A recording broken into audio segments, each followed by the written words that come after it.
অসমীয়া জাতিৰ এক সুৰক্ষিত ভৱিষ্যতৰ কাৰণে বিগত বছৰ ধৰি আমি কাম কৰি আহিছোঁ আৰু যেতিয়া আমি জাতীয় সংগ্ৰামী সেনা অসমে আমাৰ লক্ষ্য উদ্দেশ্যক আগত ৰাখি আমি অবৈধ সন্দেহযুক্ত নাগৰিকৰ বিৰুদ্ধে যেতিয়া আমি অভিযান চলাওঁ আমি দেখা পাওঁ যে সামাজিক মাধ্যমত একাংশ মিয়াই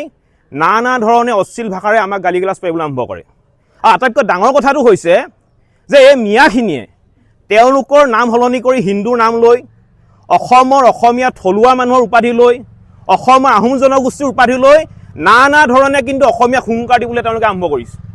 আৰু এটা ডাঙৰ কথা হৈছে যে এওঁলোকে অসমৰ অসমীয়া জীয়ৰী বোৱাৰীক মুকলিকৈ ধৰ্ষণ কৰিম বুলি তেওঁলোকে ভাবুকি দিয়ে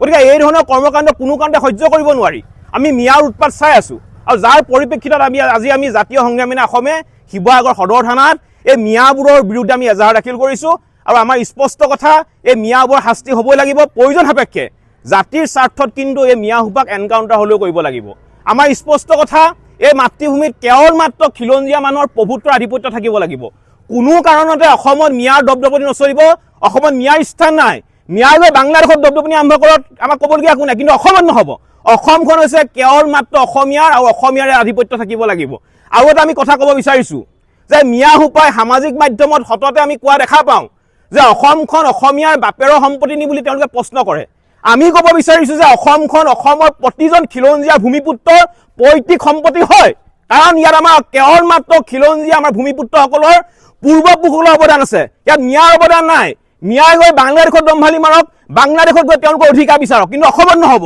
আৰু জাতীয় সংগ্ৰামী সেনা অসমে মিয়াৰ বিৰুদ্ধে আমি যিখন অভিযান চলাই আছোঁ অভিযান চলি থাকিব হাজাৰ ধুমুহা আহিলেও হাজাৰ শক্তি প্ৰয়োগ কৰিলেও কোনেও আমাৰ এই